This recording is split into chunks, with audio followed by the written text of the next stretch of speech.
ಹಾಗಿದ್ಮೇಲೆ ನಾವು ಇವಾಗ ಮಾತುಕತೆ ಬೇಕು ಅಂತಂದರೆ ಇವಾಗ ಇನ್ನೂ ಬಿತ್ತನೆ ಶುರು ಮಾಡಿಲ್ಲ. ಇವಾಗ ಸೂಕ್ತ ಕಾಲ ನಾವೆಲ್ಲರೂ ಯಾರು ಇನ್ನೂ ಮಣ್ಣು ಪರೀಕ್ಷೆ ಮಾಡಿಸಿ ನಮ್ಮ ಜಮೀನನ್ನು ಮಣ್ಣು ಪರೀಕ್ಷೆ ಮಾಡಿಸಿ ನಿಮಗೆ ಒಂದು ವಾರದಲ್ಲಿ ಕೊಟ್ಟು ನಾವೇ ಕೊಡ್ತೀವಿ. ನಮ್ಮ ಕೃಷಿ ವಿಜ್ಞಾನ ಕೇಂದ್ರ ಲ್ಯಾಬ್ರೇಟರಿ ಇದೆ, ಪ್ರಯೋಗಾಲಯ ಇದೆ.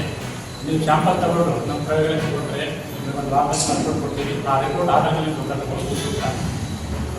ಹಾಗೆ ಮಷಿನ್ಸ್ ಇದ್ದಾವೆ. ಸೊ ಏನು ಮಾಡಬೇಕು, ಬರೀ ಮೇಲೆ ಇರ್ತಕ್ಕಂಥ ಒಂದು ಪ್ರಾಥಮಿಕ ಸಂಸ್ಕರಣೆ, ಒಂದು ಜಸ್ಟ್ ಮಿಲೆಟ್ ಸಿರಿಧಾನ್ಯಗಳನ್ನು ಕ್ಲೀನಾಗಿ ಕ್ಲೀನ್ ಮಾಡಿ, ಯಾವುದೇ ರೀತಿಯ ಕಲ್ಲು ಮಣ್ಣು ಮತ್ತು ಯಾವುದೇ ರೀತಿಯ ಕಸ ಇರದೇ ರೀತಿ ಕ್ಲೀನ್ ಮಾಡಿ ಅದನ್ನು ಮಷಿನ್ಗೆ ಹಾಕಿ ಅದರಲ್ಲಿ ಇರ್ತಕ್ಕಂಥ ಒಂದು ಮೇಲ್ಗಡೆ ಇರ್ತಕ್ಕಂಥ ಒಂದು ಹೊಟ್ಟನ್ನು ತೆಗೆದು ಅದನ್ನು ನೀವು ಪ್ಯಾಕ್ ಮಾಡಿ ಮಾರಿದ್ರೆ ಬರೀ 1 kg ಸಾಮೆಗೆ 100-120 ರೂಪಾಯಿ ತನಕ ಅವರು ರೇಟ್ ಹಾಕಿದ್ದಾರೆ. ನಾವು ಕೃಷಿ ವಿಜ್ಞಾನ ಕೇಂದ್ರದ ವಿಜ್ಞಾನಿಗಳು ಹಾಗೂ ಈ ಕೃಷಿ ವಿಕಸಿತ ಸಂಕಲ್ಪ ಅಭಿಯಾನ ಪ್ರೋಗ್ರಾಮು 2025 ಮೇ 29ರಿಂದ ಜೂನ್ 12 ತನಕ ಇಡೀ ದೇಶಾದ್ಯಂತ ನಡೀತಾ ಇದೆ. ಇದರ ಉದ್ದೇಶ ಏನಪ್ಪ ಅಂತಂದರೆ, ಬಿತ್ತೋಕ್ಕಿಂತ ಪೂರ್ವದಲ್ಲಿ ರೈತರಿಗೆ ಕೃಷಿ ಮತ್ತು ಬಿತ್ತುವ ತಾಂತ್ರಿಕತೆಗಳು, ಮುಂಗಾರು ಬೆಳೆಗಳ ಬಗ್ಗೆ ಮಾಹಿತಿ ಹಾಗೂ ವಿವಿಧ ಬೆಳೆಗಳನ್ನು ಬಿತ್ತನೆ ಪೂರ್ವದಲ್ಲಿ ಮಣ್ಣು ಪರೀಕ್ಷೆ ಬಗ್ಗೆ, ಮಣ್ಣು ಆರೋಗ್ಯದ ಬಗ್ಗೆ ಮತ್ತು ಬಿತ್ತುವಾಗ ತಾಂತ್ರಿಕತೆ ಬಳಕೆ ಬಗ್ಗೆ ಮತ್ತು ಬೀಜೋಪಚಾರ ಮಾಡುವ ಬಗ್ಗೆ ನಾವು ಸಂಕ್ಷಿಪ್ತವಾಗಿ ಎಲ್ಲ ಗ್ರಾಮಕ್ಕೆ ಕೃಷಿ ಇಲಾಖೆ, ಕೃಷಿ ವಿಶ್ವವಿದ್ಯಾಲಯ, ಕೃಷಿ ವಿಜ್ಞಾನ ಕೇಂದ್ರ ಹಾಗೂ ICR ಕೂಡ ಇದರಲ್ಲಿ ಸಹಯೋಗದೊಂದಿಗೆ ಈ ಕಾರ್ಯಕ್ರಮವನ್ನು ನಾವು ಹಮ್ಮಿಕೊಳ್ತಾ ಇದ್ದೀವಿ.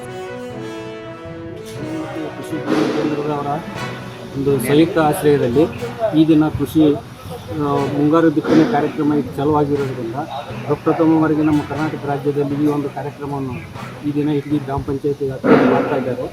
ಇದರಿಂದ ರೈತರಿಗೆ ಮಣ್ಣು ಪರೀಕ್ಷೆ, ಬೆಳೆಗಳಿಗೆ ಕೀಟಗಳ ರಕ್ಷಣೆ ಬಗ್ಗೆ ಮತ್ತು ಆಹಾರ ಧಾನ್ಯಗಳ ಬಗ್ಗೆ ಸವಿಸ್ತಾರವಾಗಿ ವಿಜ್ಞಾನಿಗಳು ಸಹಿತ ಬಂದು ಈ ಕಾರ್ಯಕ್ರಮವನ್ನು ಎಲ್ಲ ಅಧಿಕಾರಿ ವರ್ಗದವರೊಂದಿಗೆ ರೈತರ ಜೊತೆ ಒಂದು ಸಂವಾದದ ರೀತಿ ಈ ಕಾರ್ಯಕ್ರಮ ಅತ್ಯಂತ ಯಶಸ್ವಿಯಾಗಿ ನಡೀತು.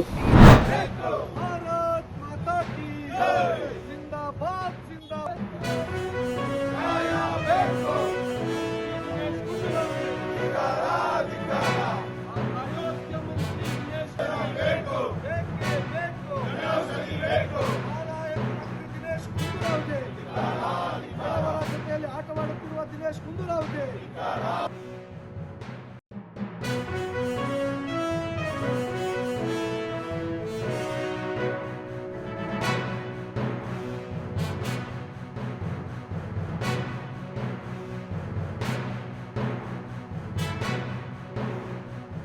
ಔಷಧಿಗಳನ್ನ ಕೊಡ್ತಾ ಇದ್ರೆ ಗುಂಡೂರಾಯರಿಗೆ ಏನ್ ಬೇಜಾರು? ಆಸ್ಪತ್ರೆ ಒಳಗಿದ್ರೆ, ಸರ್ಕಾರಿ ಆಸ್ಪತ್ರೆ ಒಳಗಿದ್ರೆ ನಿಮಗೆ ಏನ್ ಕಣ್ ಕುಕ್ಕುತ್ತೆ ಅಂತಕ್ಕಂಥದ್ದು ನನಗೆ ಗೊತ್ತಾಗ್ತಾ ಇಲ್ಲ. ಒಂದು ಕಡೆ ಇದು 2 ಉದ್ದೇಶಕ್ಕೆ ಈ ರೀತಿಯಾಗಿರ್ತಕ್ಕಂಥದ್ದನ್ನು ಮಾಡ್ತಾ ಇದ್ದಾರೆ. ಒಂದು ಮೆಡಿಕಲ್ ಮಾಫಿಯಾಕ್ ಬಂದಿದ್ದಾರೆ, ಇನ್ನೊಂದು ಗೌರ್ಮೆಂಟ್ ಹಾಸ್ಪಿಟಲ್ಗಳ ಹತ್ರ ನರೇಂದ್ರ ಮೋದಿ ಅವರ ಫೋಟೋ ಅವ್ರ ಕಣ್ ಕುಗ್ತಾ ಇದೆ.